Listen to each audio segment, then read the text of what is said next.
I run Respect the Rincon Parkway. It's a program that we started about 4 years ago because what we needed to address from our Surfrider platform checked all the boxes. So as you know, off the Rincon Parkway of the Santa Barbara Channel, which is a critical wildlife and migratory channel. Often we can see dolphins being birthed in the waves, you can see orcas at certain times of the year. So it's critical that we protect the Highway 1 and that corridor for all the wildlife that pass through. So I just wanted to share a few stats. I had never done this before, but since we started our program for coastal resilience and for beach cleanup and working with people like Coulter Chisholm, who runs county parks for Ventura County, and Matt's office, which is District 1, and also Kate, who works for state parks, and she'll be addressing us in a few minutes. But since the fall of 2021, we have cleaned from Emma Wood, and even sometimes at Emma Wood, all the way to Rincon Beach. We've done 120 cleanups with 1,800 volunteers. We've picked up 7,200 pounds of trash and over 48,000 cigarette butts, which is our largest ocean polluter actually on the Rincon Parkway and throughout the world. So we recycle our cigarette butts. We put out ash cans out there to help combat the problem. That was mildly successful. But anyway, if you see those out there, don't crash into them, please. And so thank you so much for your support. I do need 7 more volunteers for our cleanup coming up this Saturday. So you can either see me or sign up at the back with the QR code. But we really appreciate all the folks here tonight that have come out to support Rincon Parkway and all the changes that are going to be upcoming there. So I want to introduce next Kate Wilson. For about the past 4 years, we've been emailing madly. I had the exact wrong person in my mind of who Kate actually was. When she walked in tonight, I'm like, who's that? So anyway, Kate is the Chief Planner and Senior Park and Recreational Specialist for the California State Parks Channel Coast District. Does anybody know which state park area that covers? It starts, anybody know, Point Sal, and runs all the way to Manly Beach. So that's a pretty big stretch of coastline and parks to manage. So Kate in 2021 received the Adaptation Award at the 18th Annual Directors Recognition Award Conference, and that award recognized her remarkable steps in preparing for protecting the environment against adverse and imminent consequences of climate change in our district. So Kate has been really instrumental in preserving the bike path at Refugio State Beach, LCAP, and for the upcoming construction project at Emma Wood State Beach. Kate was also instrumental, and Dina as well, who works at State Parks, in helping our chapter obtain grant funding for the interpretive signs that will soon be going in at Surfers Point. So take a look next time you're out there. And Kate is also a wife and a mom, and she needs to leave after she gives her presentation and answers questions. So we're going to introduce her first and then have Matt talk about the rest of the projects. But we're really lucky to have Kate working on behalf of our coastline. She is very dedicated.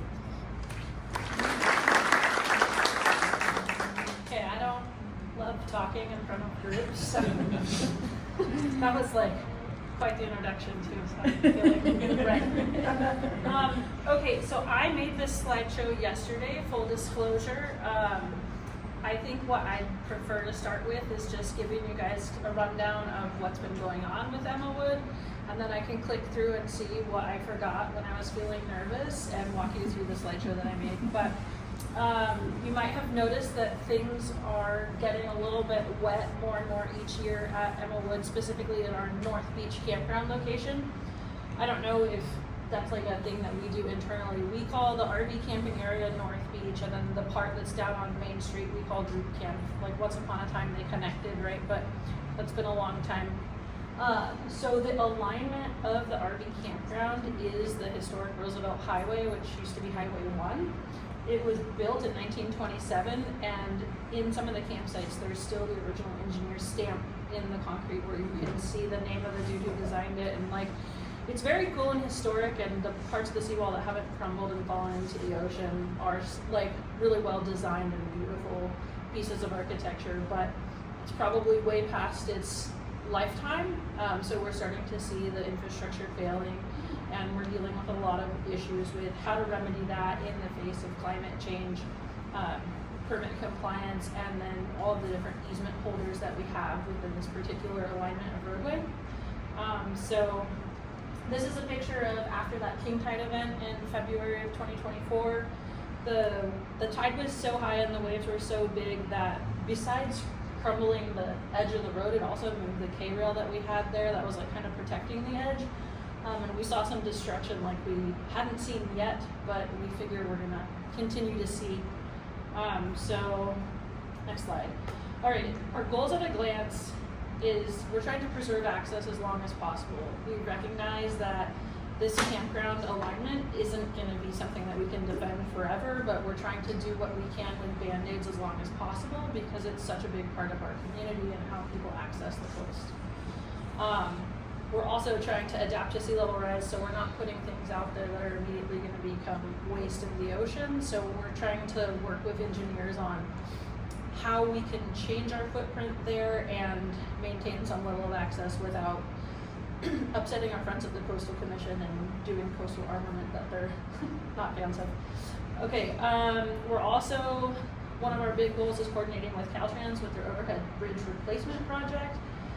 I'll show you a timeline in a little bit, but we've been working with them since before 2020 on their project and our project and how they're going to be almost simultaneous.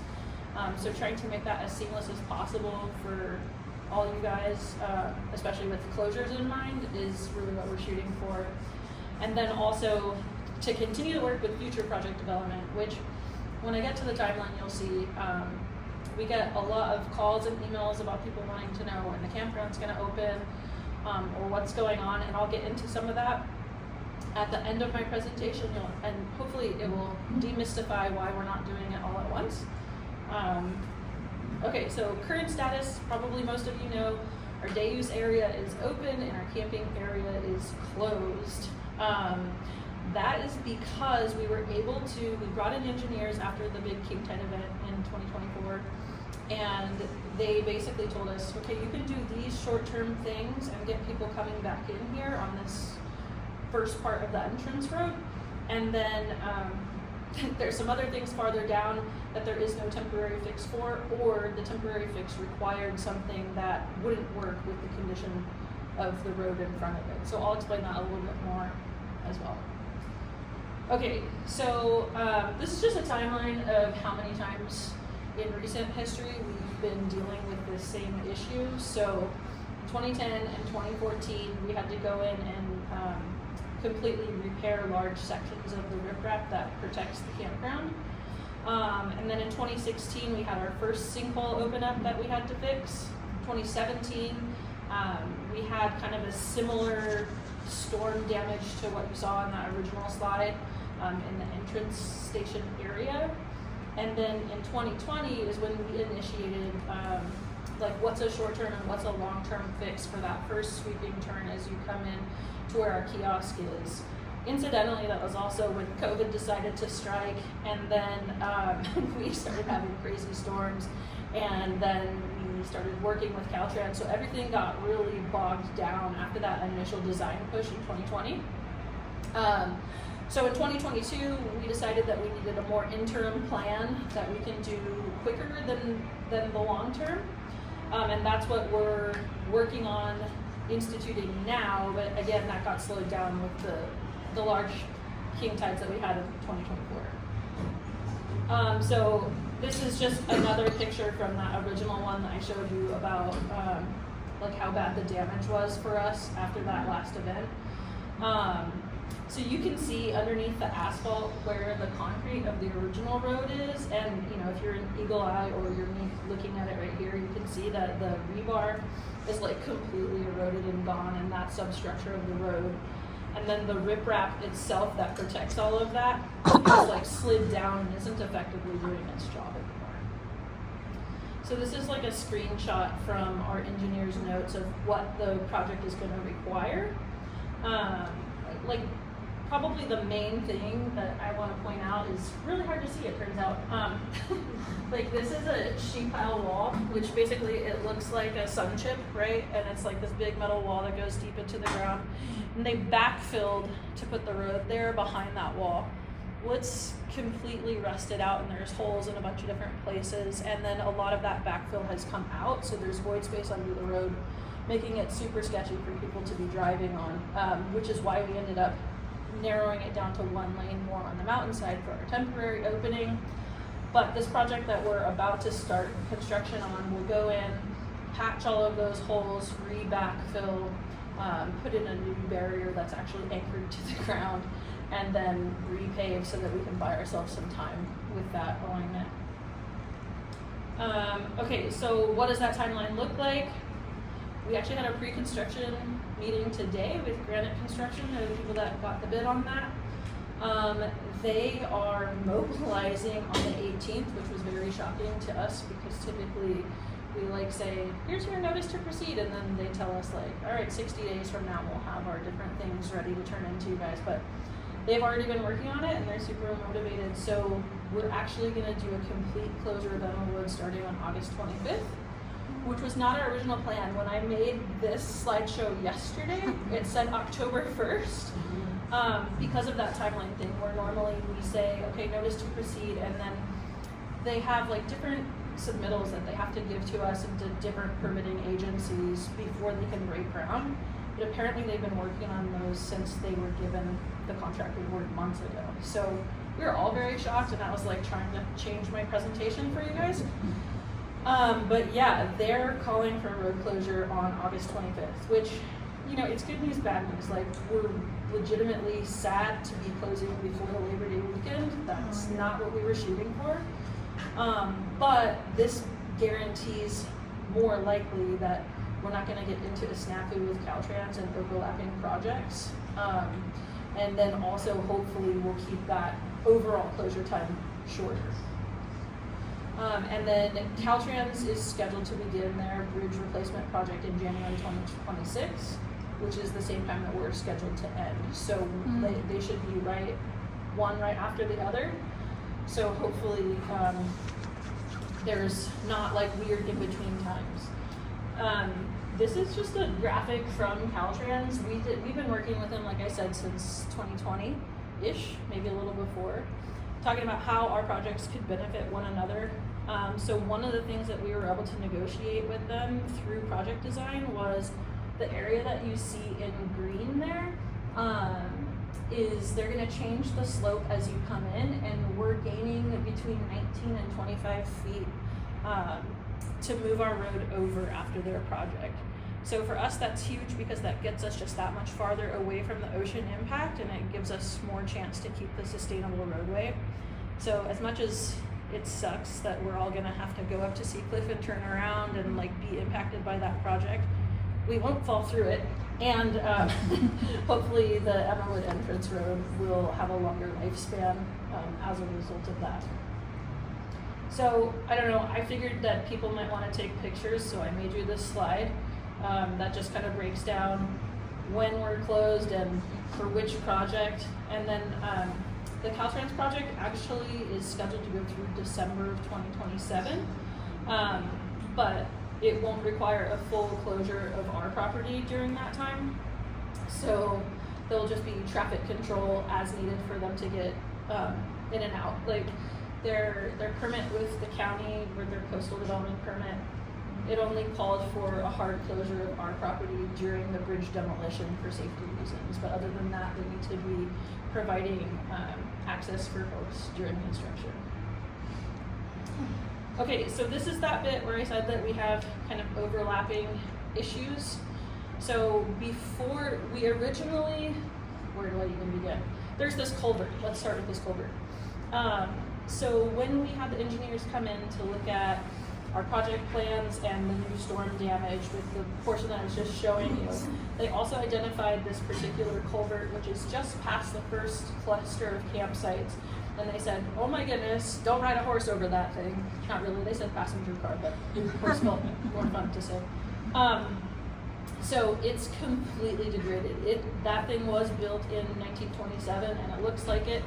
And it's like further complicated by the fact that it has both the county sewer, which services the Solomar residences, and it has a 22-inch crude oil pipeline running through it. And it and it goes into the railroad right of way. So we started, we have like 80% plan sets on how we want to remove and replace that culvert, but we got completely stuck working with all of our partners because, as you can imagine, dealing with those other entities, it becomes really tricky. There's a lot of really fine points that get stuck in there. So one of those things is the sewer can't be isolated at this time. Where the lift stations currently are really far away from the project area, so we're trying and making great success with our counterparts at the county to figure out a way that we can isolate and temporarily relocate that stretch of the sewer so that we can get the culvert out, put it back in, and realign the sewer. There's a lot that goes with that, obviously. Also, we don't have all the specifications on the sewer line. When I say we, I mean the collective we. So there's a lot of research going on at all the departments trying to figure that out. So then, once we figure out how to isolate the sewer, we can replace the culvert. And then, once the culvert is replaced, we can address our other issue, which is the second picture. The 1927 seawall failed. And so this picture was actually taken pretty contemporaneous to when it happened.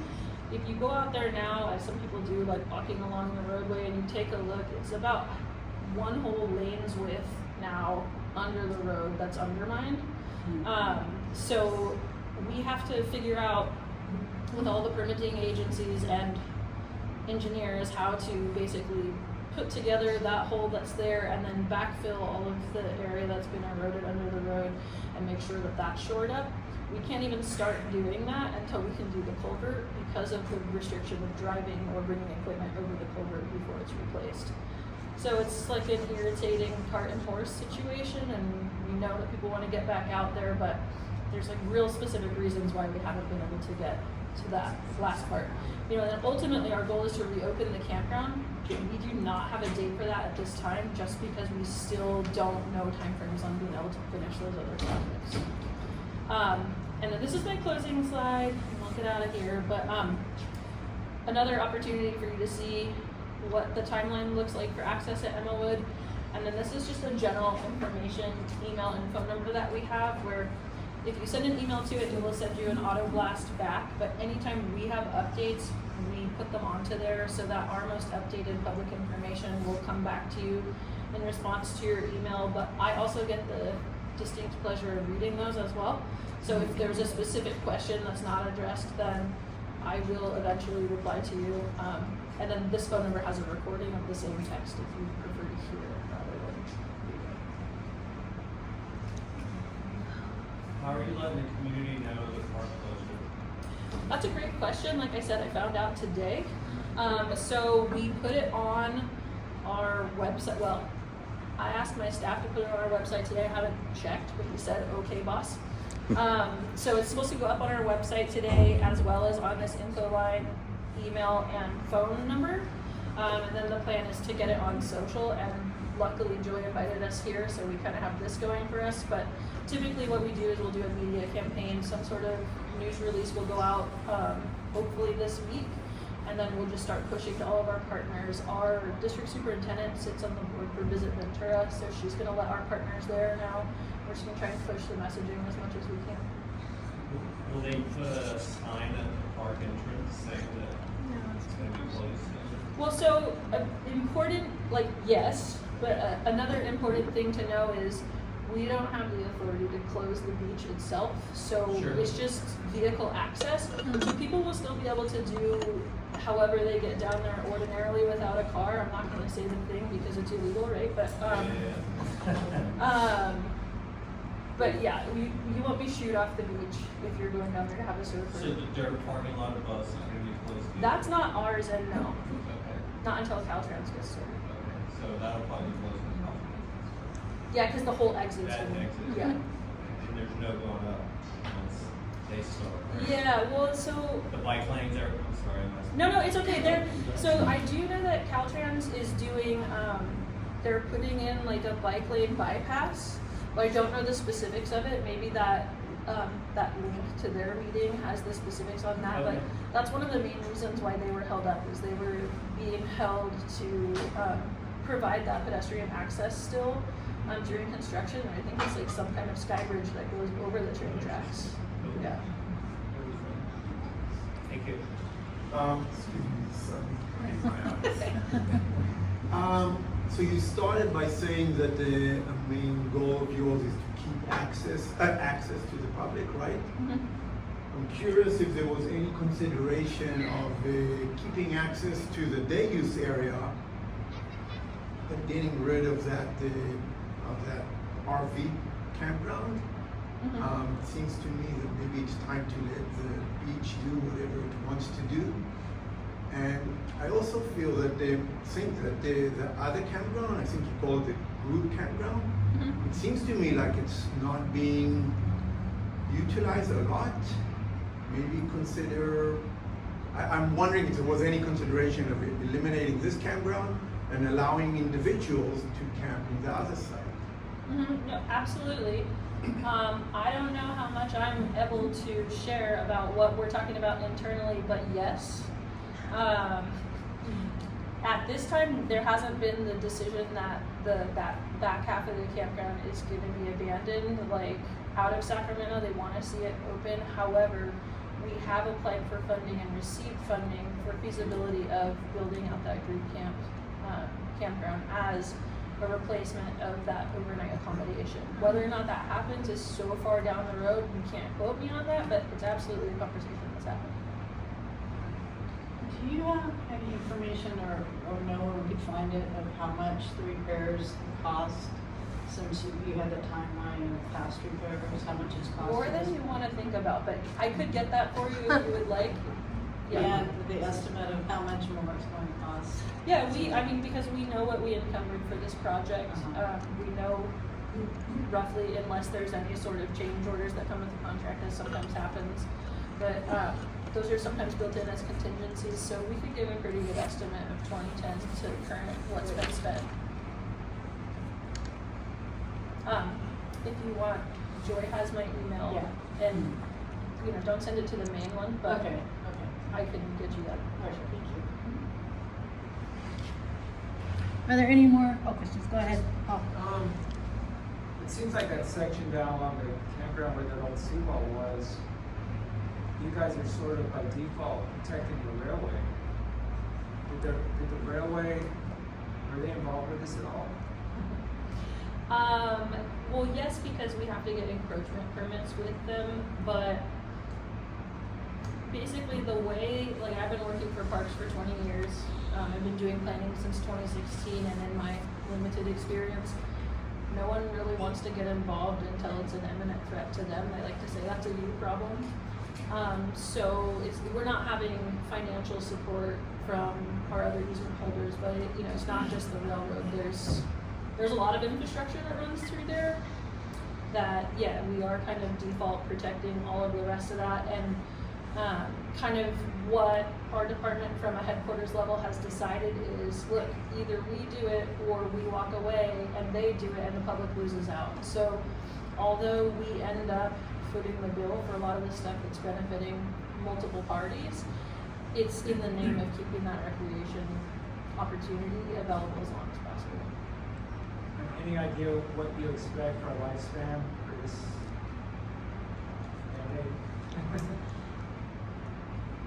No, Because you said you put I mean, Band-Aids on it. like, yeah. If you've been there at high tide when there's any swell in the water, it's crashing over the road in multiple locations.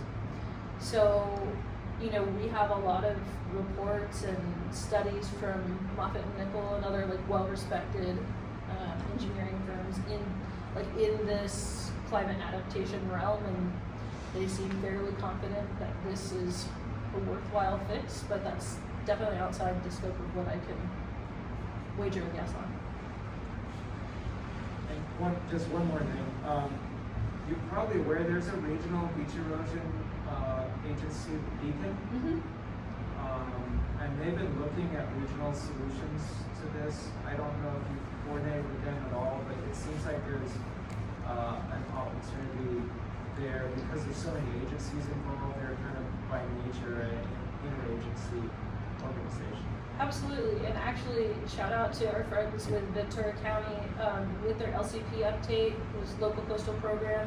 They've put together kind of a working group of all the different agencies that have coastline properties, including Beacon, to talk about what we've tried that worked or didn't work, and what ongoing projects we have now and in the future, so that we can try and work together to have a united process, or at least information sharing for not learning each other's mistakes on our own.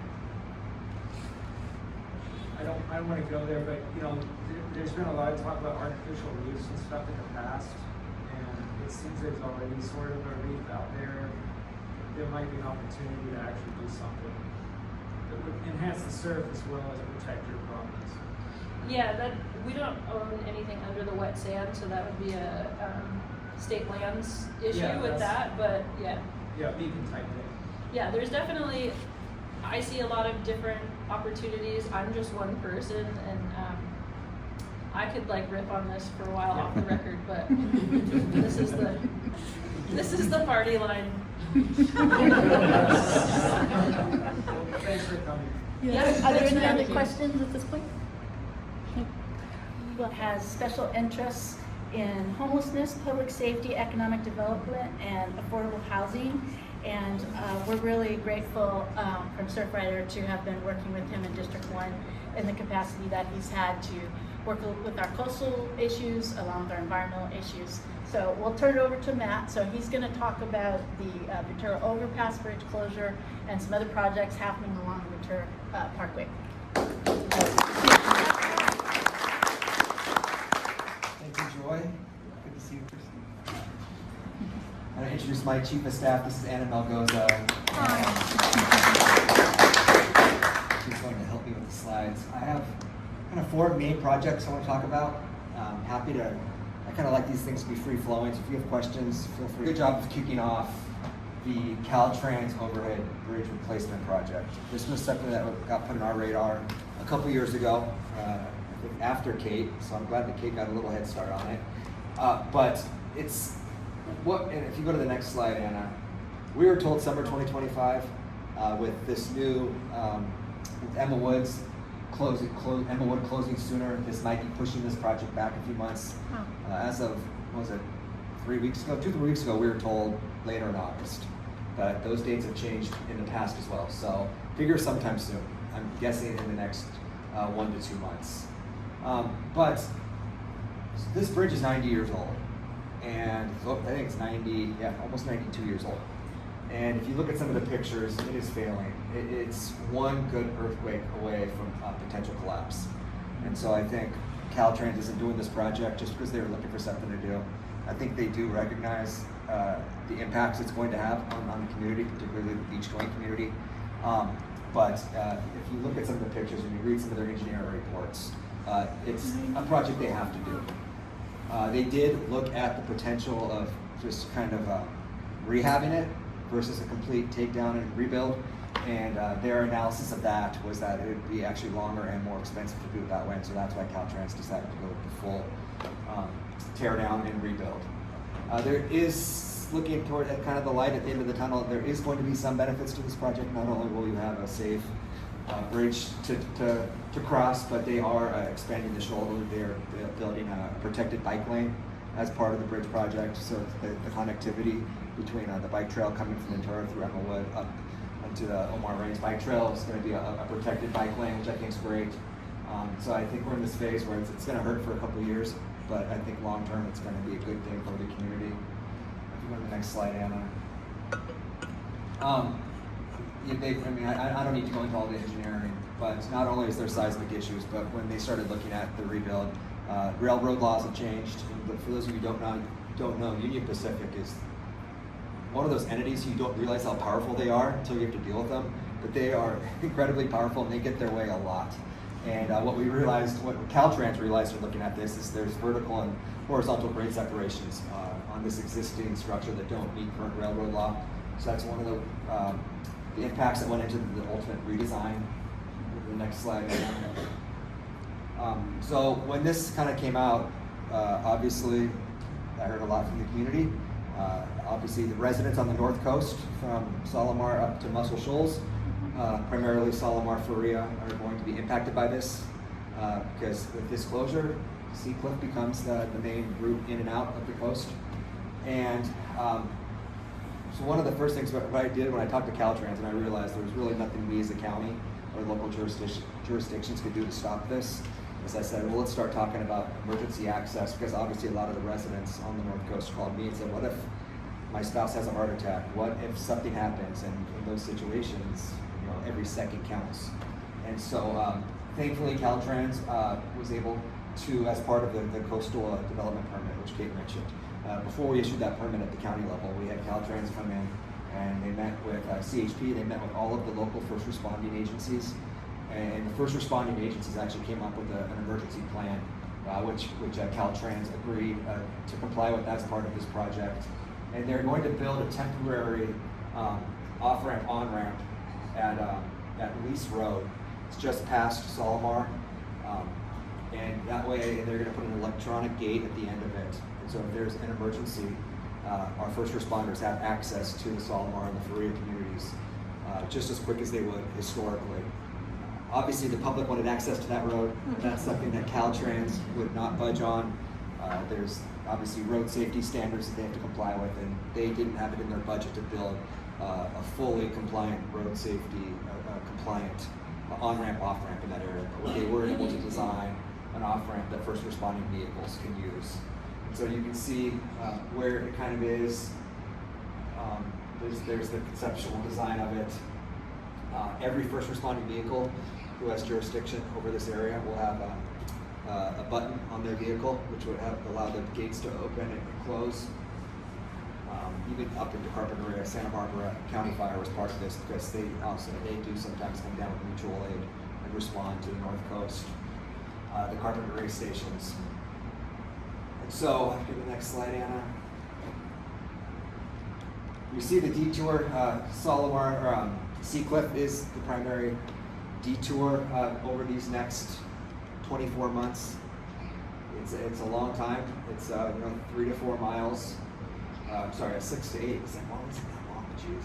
I forget that it's that long on the coast. But yeah, they are saying about another 10 minutes drive, and it's not good. I mean, I really do feel for the residents on the North Coast, because it is going to have impacts, and it's going to have impacts for the people who love using Emerald and Solomar and Mondos and Faria. There's so many. These are some of the best beaches in the county, so it's going to have impacts. But I think what Caltrans ultimately said is, we can do it this way, where we go through this process and we agree to do the emergency permit, or the emergency access on-ramp, off-ramp. The other option is we can punt, and when an earthquake happens, we're just going to do what's called an emergency permit, and they come in and they don't do any of the community benefit. They don't do the emergency access ramp. They just rebuild the bridge. And so I think, all things considered, this was the better of the options. And I'm looking forward to getting started on the work so they can complete the work and we can move on. As Kate mentioned, they are going to do a detour on the bike trail, so there's still public access. The cycling access, there's a kind of conceptual, a similar design they've used in other parts of the state. But yeah, so there still will be access for cyclists during this project. Go to the next slide. And I've kind of mentioned some of these. These are the project benefits, which we will ultimately see at the completion of the project. I think I mentioned all of them. Yeah, okay, next slide. And there's the information from Caltrans. Mark Bischoff has been incredibly responsive. Caltrans is one of my new best friends. We deal with them all the time on various projects in my district, and I have found them to be incredibly responsive on the different things they're working on in District 1. And Mark, if you email Mark with questions or concerns, he will get in touch with you, and I've always found him to be a good partner. Next slide. Okay, any questions on that before I move on to Mondos? Yes. How have you looked at the perspective of the 150 impact on the 150? That is a good question. I don't, Cap, there was an EIR done as part of this project. I don't know what Caltrans found in terms of the 150 impacts. I'm just kind of spitballing now. I can't foresee many 150 impacts because I think people will just use the 101. I don't know if they would go all the way to the 150 to come back down. Ojai residents. For Ojai, well, the 101 will still be, the 101 North will still be open. If you're coming down to 33, you'll still have access to the 101. There's no closures with the 101 North. It's just the on-ramp and off-ramp down into OPCH. Yeah. Any other questions on this project? I know Kate did a good job covering it. Okay, let's go to Mondos. Mondos, we all know Mondos. So I think where all of our kids learn to surf. It's where I learned to surf. And when I first got elected 4.5-5 years ago, two of the projects that first came on my plate, we were talking about the middle of COVID, and it was Mondos, because Mondos was so incredibly popular during COVID. It's always been popular, but even more so during the COVID years. It was Mondos, and it was the straight-in parking on kind of the Solomar seawall. And we were able to deal with the straight-in parking pretty easily because that was a county jurisdiction, and Coulter and his team stepped right up, and you guys did an excellent job implementing that. And I had a lot of really positive comments on the county doing that, so thank you, Coulter. But Mondos has been a little trickier, and I'm going to kind of go into that. The goal with Mondos, obviously, is we've all been there. You have to climb over those rocks to get down onto the beach, and it's hard for the most able-bodied person to go over those rocks and get down there. You probably see it, Coulter. We have accident reports all the time. Station 25 always tells me about the emergency calls they have with people over the rocks. We've seen, unfortunately, several fatalities of people trying to cross Mondos from the beach to their car.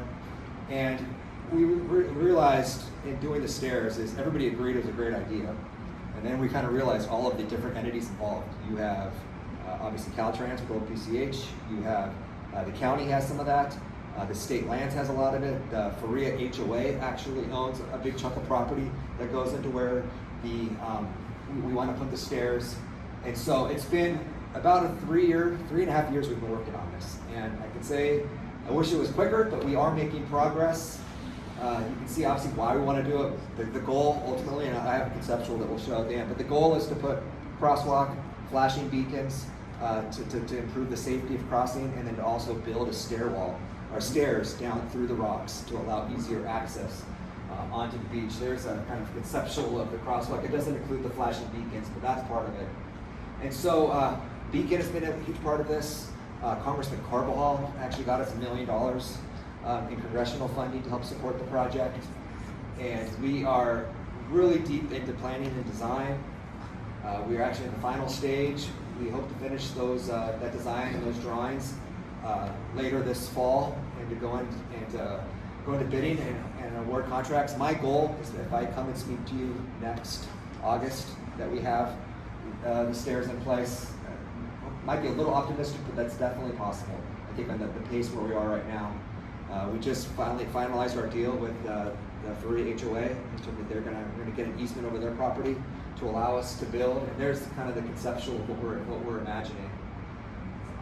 It looks simple, but construction on a beach is incredibly complex. And we've been working with Jensen Design and Survey to help with the engineering, structural engineering, and that's what it's going to look like.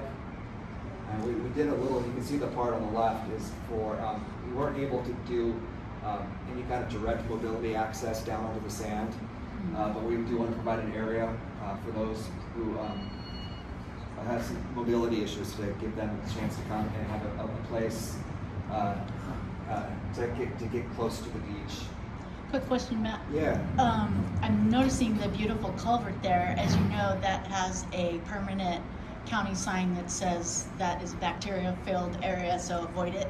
Is that going to be redrawn or re-cemented? It's falling apart as well. It's a good question. I'll get you an answer to that. I'm Okay. not sure. Can we check on that, Anna?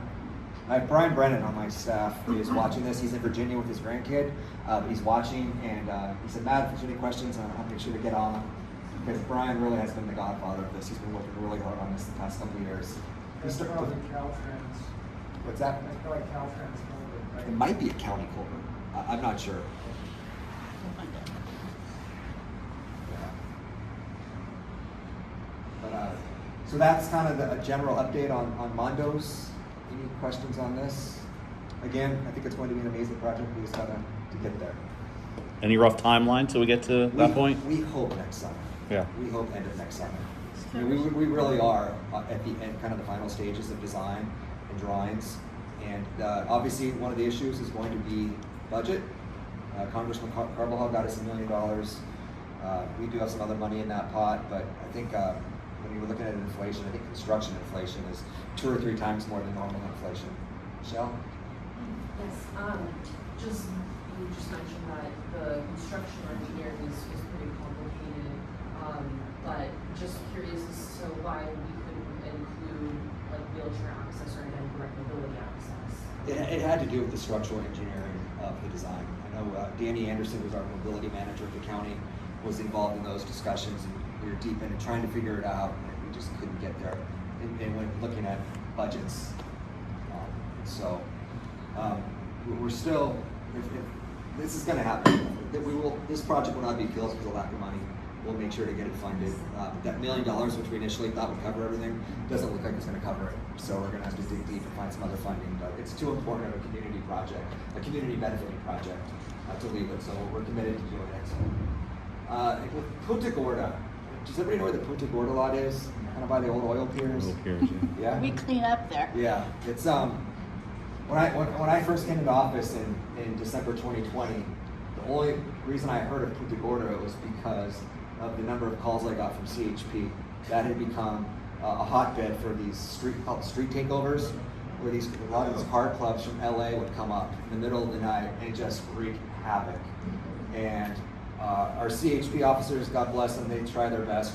But what I learned coming into office, between County Line and Rose Valley, there's usually one CHP officer on patrol in all of their jurisdictions. They are so understaffed, and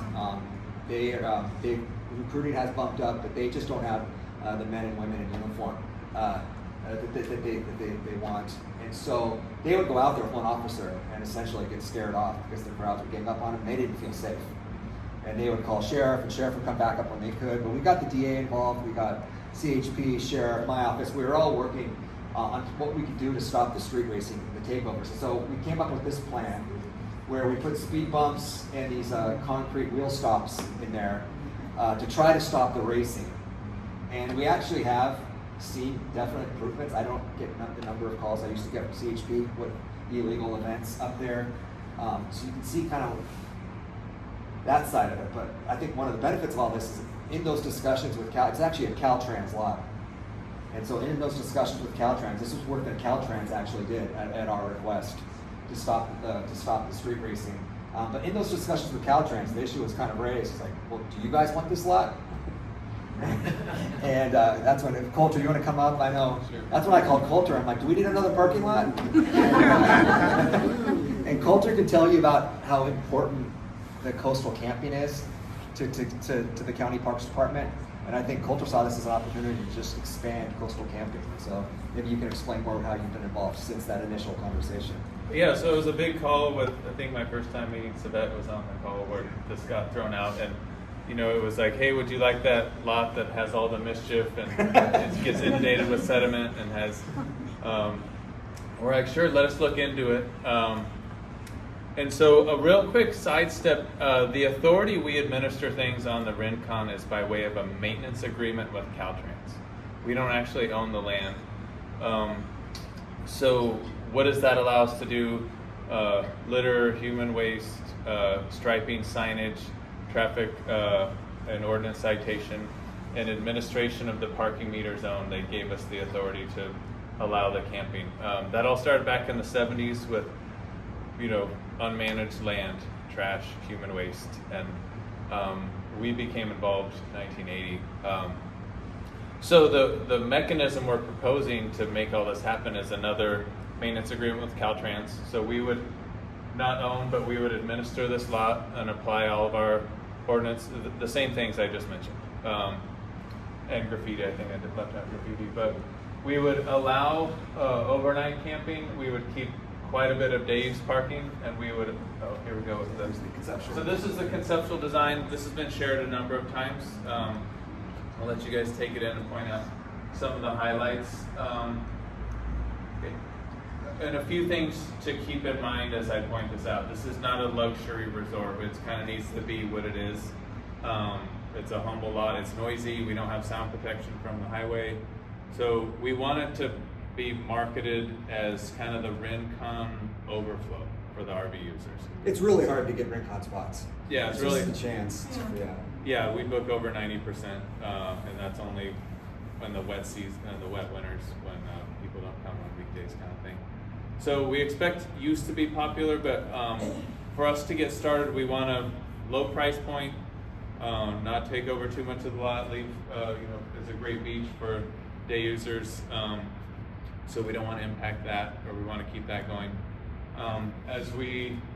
And Caltrans is still, and the maintenance agreement allows them to stay on the hook for all debris and sediment inundation. So on a big storm year, you get quite a bit. We don't have the big yellow equipment to handle that the way they do.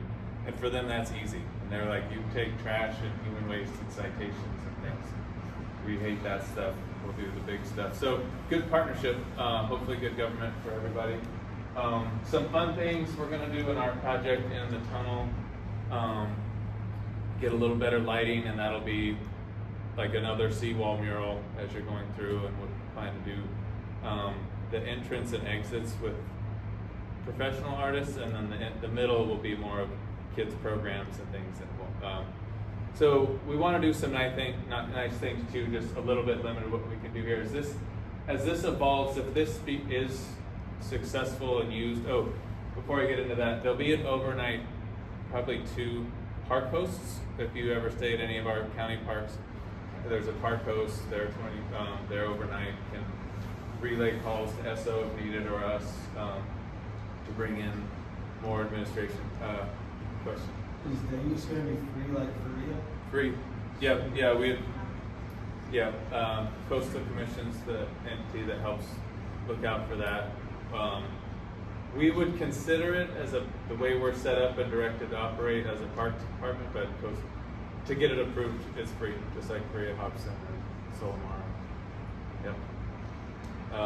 Good question, important question.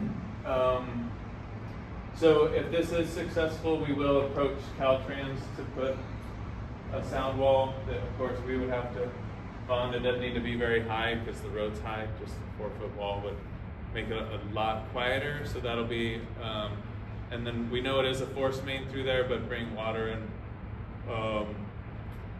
sewer would be nice. But that's starting to be like 4 and 5 years out. But we do plan to kind of do, not the Ventura KOA $180 a night. We'll never go that direction. We're county parks. It's kind of a humble option, but quality access to one thing most people don't have in California Beach. So that's some of the highlights. Anything? It seems like, I don't know, very few day use is the red, right? Yes. I don't know, on nice beach days I feel like it does get. Good question. A certain amount of people, is that enough parking for day use? By our counts, it is. One thing we will be doing here that's not shown very well, you see this little purple dot here. We've worked with Caltrans that they will allow day use parking to extend down the road. So no one will ever be denied based on those, is it 22, 23 spots filling up? You'll be able to park. We haven't found a lot of use of this lot. We did some counts over the past couple of years, and to my surprise, it's very lightly used.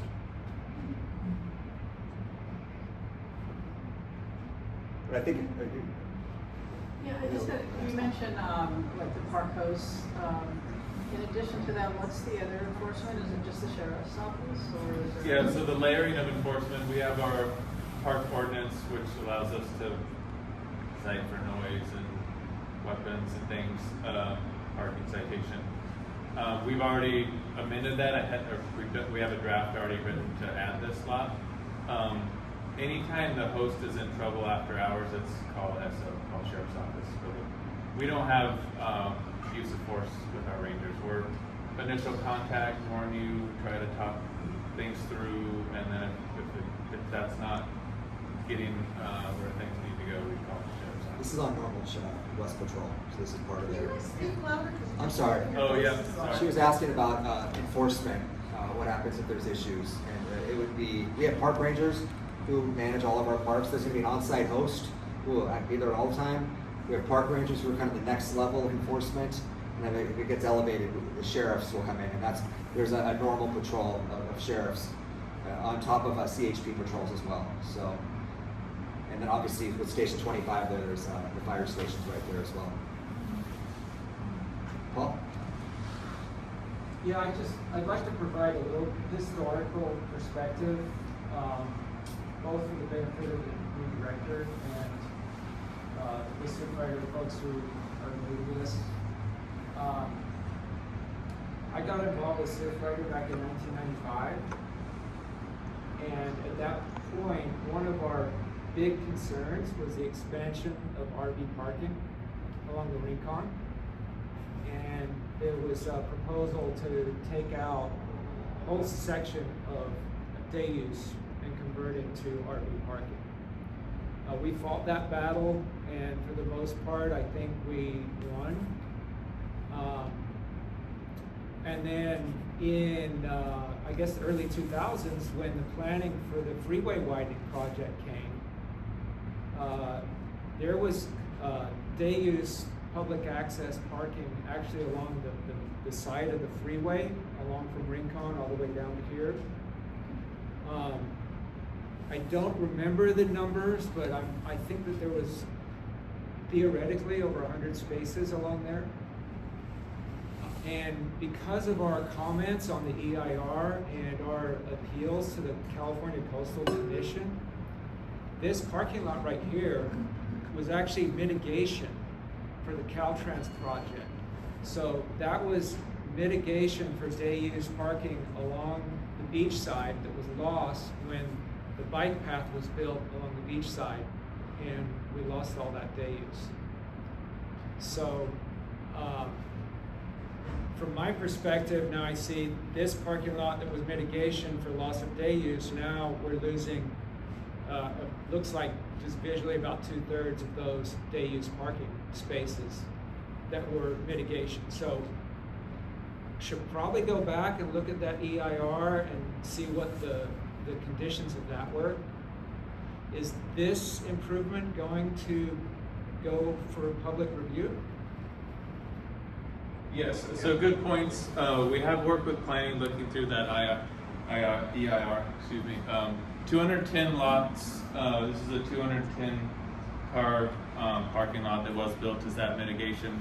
A lot of the parking that was lost was informal, so that count, this was a theoretical and pretty easy to do mitigation for Caltrans.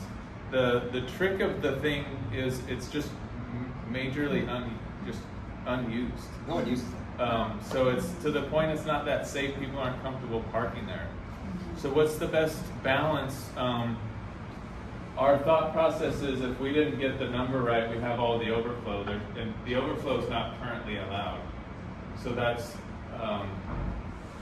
we think we've balanced creating a 24/7 presence that should keep it safe. Mischief's not going to feel fun there.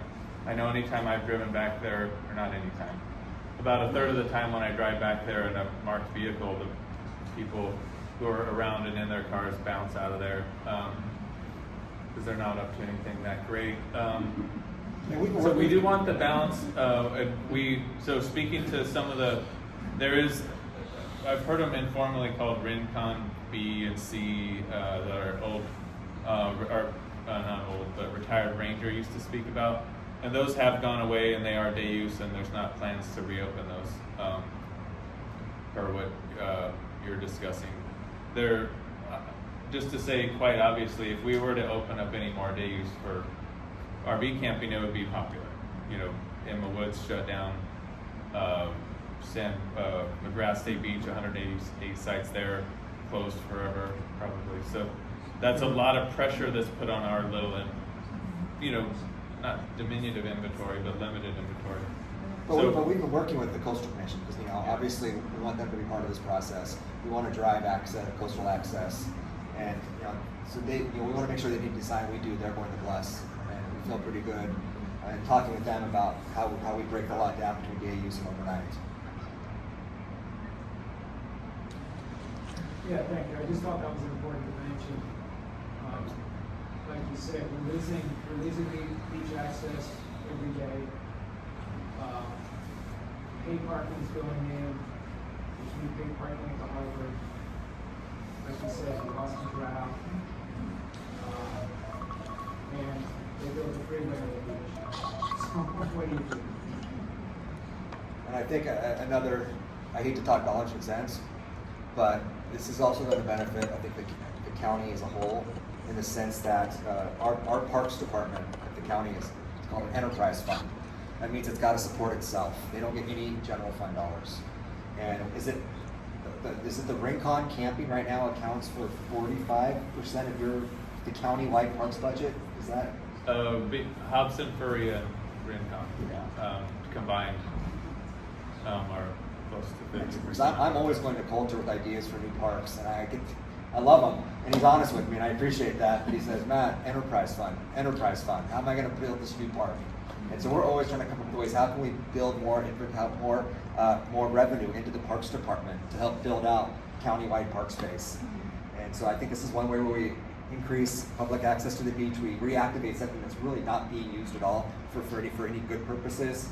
And at the same time, we're increasing revenue to the parks budget, which can help increase the parks that I think all of the supervisors want to start building out in their districts. So I really do think it's going to be a win-win-win. That was definitely the argument in the 90s for expanding RV parking, is that the parks department needed the revenue. For more historical context, many people may not realize that the Ventura County Fairgrounds property now was originally a county park. The property below Matilija Dam and above Matilija Lake was a county park. And county parks is through, whether it's through fiscal or other policy, have divested and diminished the public park recreational services in Ventura County. Why it's an enterprise fund, somebody at some point decided that recreation and be outdoors is not important to the county, or to the people of the county. Just my opinion. No, I was surprised to learn when I came on board that it was an enterprise fund. When I was at the city, it was a general fund funded department within the city, and I don't even know when it became an enterprise fund, but it's the reality we've had to live in. So it was Prop 13, passed in 1978, set in place a cascade of actions that made counties make hard choices about what residential taxes could support. Long story short, that decision here was that we would operate as an enterprise fund. We were partnered with harbors for a long time, and we were dead weight for harbors, just to call it what it was. In the mid-90s, they split off because we were kind of bringing them down. We had a directive in 2001 to take action to operate in the black as a department as best we could. Rustic Canyon Golf Course was built. That was the only action that was taken. And that is revenue positive. It's our best performing golf course. The landscape, we want to, the good thing about being an enterprise fund, and there is some upside, is it makes us super fiscally responsible. I got the same chair and computer screen that my predecessor and his predecessor did. So we don't spend money on things that don't move the mission needle. right? So that, because we run aground and we're not going to get support to be bailed out if we're frivolous with our spending. Some other things is it forces us to be creative. It, you know, this is an easy concept for me to say no to, right? There's two of you. It's risky. It's me, our planning department, our engineering department, our fiscal department. That's me and Jerry. You know, we have two of us who do things that are beyond day-to-day work. With 5 supervisors, always pushing on you. More outdoor access, more parks. Yeah. But we're optimistic. We operated in the black the last 5 years that I've been here. COVID's helped with that. Golf is doing better than ever, and outdoor camping. Our 83-85% of our revenue year over year is golf and camping. So do we have more slides, Matt? We have one more project. It's been kind of what we're seeing in off the Santa Barbara coast with the Sable. This has kind of come back on people's radars. The old Rincon Island. A couple years ago, there was a big push where it's state lands property actually now, and the state lands was going to the public asking what the public wanted. And one of the options was to tear the island out, and that was one primary option. The other option was just a kind of adaptable reuse, turn it into something community serving. The public at that time really came out strongly against taking the island out. I think the surf, we saw, those of us who've been here a long time remember oil piers, and that surf break went away when they took out that pier, and I think the public really wanted them to keep it. And so that's ultimately what State Lands decided to do, was to keep it in place. It's a 3-phase project. Phase 1 was the decommissioning, or the plugging and abandoning of the wells on the island, and some of the onshore infrastructure. That part has been completed. Phase 2 is where they go in and do a lot of the remediation. They're going to take down a lot of the structures. That was approved about a year ago, and I know they sought it was about $12.5 million out of state general fund to fund phase 2. And then phase 3 is kind of what's the future of the island, and that's kind of exciting. They're still figuring that out. Right now, there's a conceptual partnership being considered with the local Chumash band, where they kind of partner up and make some kind of educational resources, so the public can utilize the island for those educational purposes. That's not set in stone, but it's something that's being discussed right now. Is that my only slide, my last slide for this? Yeah, and then if you want to hear more about this project from State Lands, who's driving this project, there's a QR code, or you can go to their website and kind of get the up-to-date news on. But phase 2 is underway, and at that point we can really move on to phase 3, which is the exciting part for the state camp. Okay, is that my last slide, Anna? Okay, that's it. Any questions on that, or I'm happy to take general questions as well, or we can go back to any of the prior topics as well. Matilija Dam. Do you want to hear about Matilija Dam? Yeah. Okay. Try to keep this short. How long have you been working on it, Paul? 35 years? 30? 30. My last 5 years have been a lot of Matilija. I came on, and Brian Brennan, who I mentioned earlier, has been working on it for pretty close to the 30 years that you have, Paul. And he's been kind of my team leader on this. I really do believe we've made more progress in the last 5 years than we're probably made in the previous 20. And I think that's because there was finally agreement on a path forward. My understanding the prior 20 years is people couldn't agree on the best path for getting the dam down.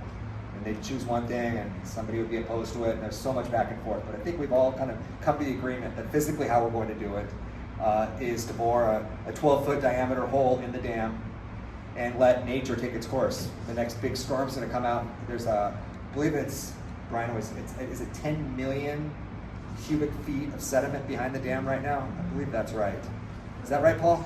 It's about 8 million cubic yards. Oh, I mean, cubic yards, yeah. Yeah, but there's about 2 million cubic yards of very fine silt and clay directly behind the dam. And that would be the first flush. Yeah. So the first big storm comes after the whole. Did you have a question? Yeah, is the 12-foot diameter hole going to be at the bottom of the dam, or in the middle, or up? It's lower middle. Lower middle. Yeah. And There's 2. 2, yeah, I'm sorry, I should have said that, 2. But lower middle. And so nature will kind of start generally flushing it out. That way we have some kind of control over the sediment. But that kind of framework is now is universally accepted as the path we should be moving forward on this. At points they were going to truck it out. At points they were going to flush it all out. At one, take it down, let it all flush out. So I think we have the right path. But what that path requires is a ginormous, essentially, stream of infrastructure projects downstream to prepare for that new sediment flow. And it's essentially 8 projects. 2 bridges. Some of you have gone Santa Ana Road through Oakview. That's a new bridge that we built 2 years ago. Higher, different angle to allow for further or more sediment flow.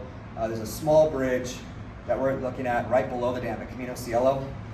We're looking at levee improvements at Miners Oaks, which we all know the Miners Oaks community, Live Oaks, which is down in kind of the river bottom area of the Oakview community, and the Casita Springs.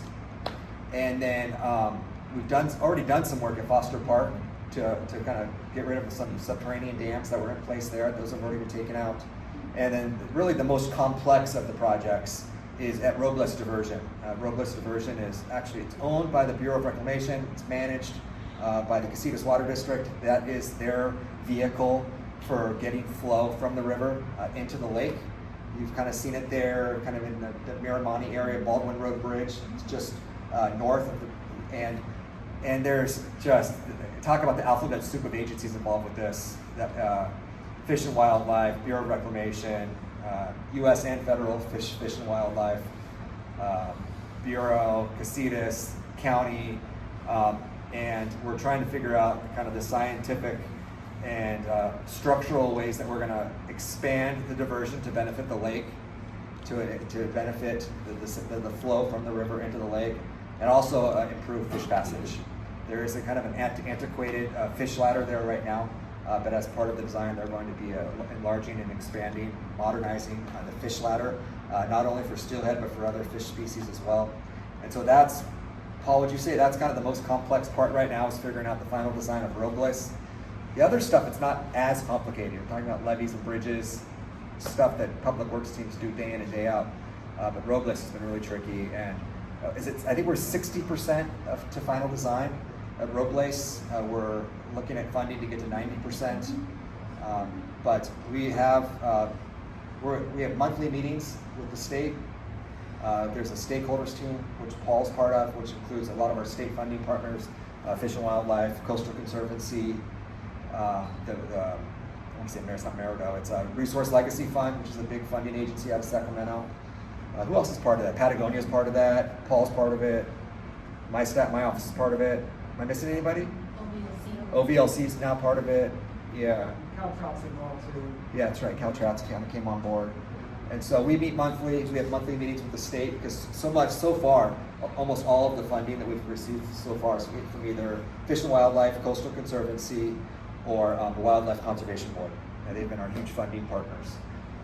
They funded the bridge. They're funding a lot of the work we're doing. And so we have monthly meetings with them too to keep them abreast of our progress. Obviously, we're trying to kiss up and get more money, and so it's important that we keep those relationships strong.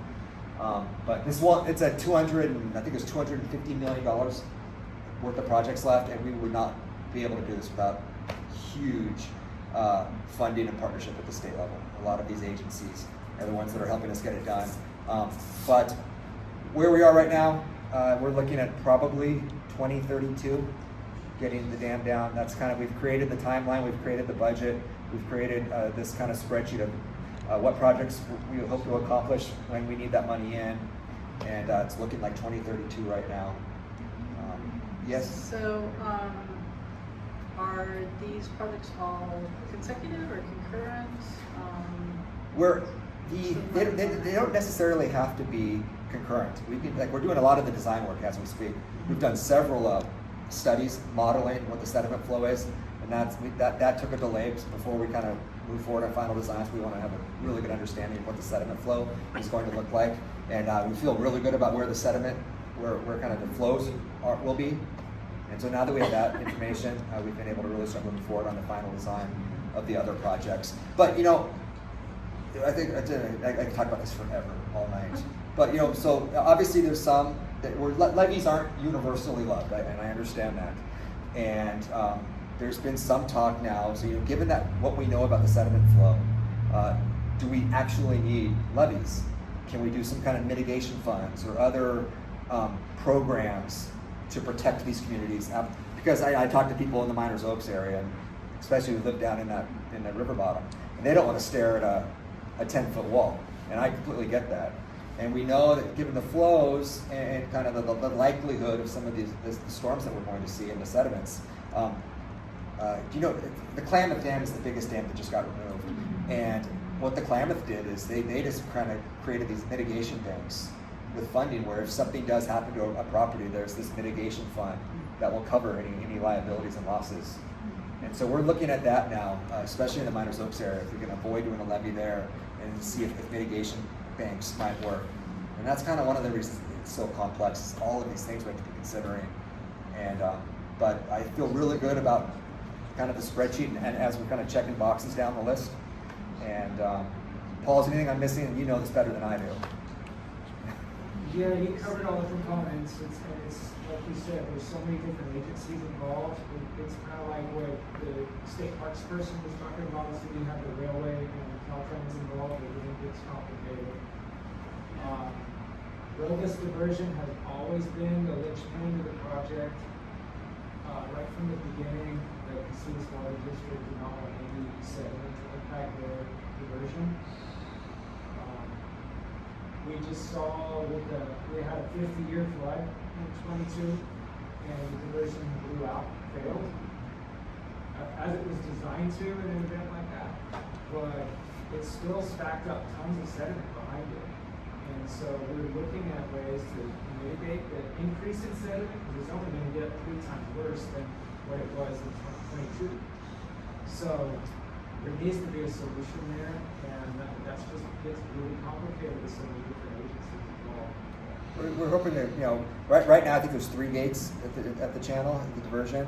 So Casitas would expand those gates to allow for more diversion of water when it reaches certain levels. There'll be, obviously, I said, the enhanced fish ladders, and we're trying to make it to where Casitas not only can live with it, but hopefully benefit from the overall project, which I think will be great downstream. Because once that sediment gets washed out, we all know where it goes. It goes to our local beaches. So it's really great for the community to get that sediment from behind the dam out to where it belongs. To the Sorry beaches. I talked so long. That's okay. Okay. You guys didn't know you're certified engineers tonight, right? So as your reward, please stop at the back tables. We have a free bag that says Respect the Rincon Parkway that you can pick up. There's also more information about Matilija Dam, Surfers Point, and I didn't introduce Paul. I don't know if y'all know who Paul Jenkins is, but he is the visionary and dreamer for the removal of the Matilija Dam. We have scissor stickers back there, don't we, Rachel? That you can pick up and put on your car. Paul's dream is to have one scissor sticker on every car in Ventura County. Rumor has Paul rappelled down and painted that. I don't know. Yeah. So, Paul has a blog called venturariver.org, and you can check that for more information on Ventura River. Paul's Matilija Dam Project.org is another resource that you can check for questions about the Matilija Dam removal. But otherwise, great job, you guys. That was a lot of information. It was very complex. So please step by at the tables. If you have any questions, you can email Matt further or us at ventura.surfrider.org. Yes, Debbie? The scissor stickers have become an international symbol now to take down all dams. Oh, okay. Yeah, so take down all dams, yeah, so. There's Yeah. dam removal in Europe, and they adopted that symbol as their logo. So the Europeans are all over it. Yeah, so grab one of those. Thank you, Matt. Thank you, Matt.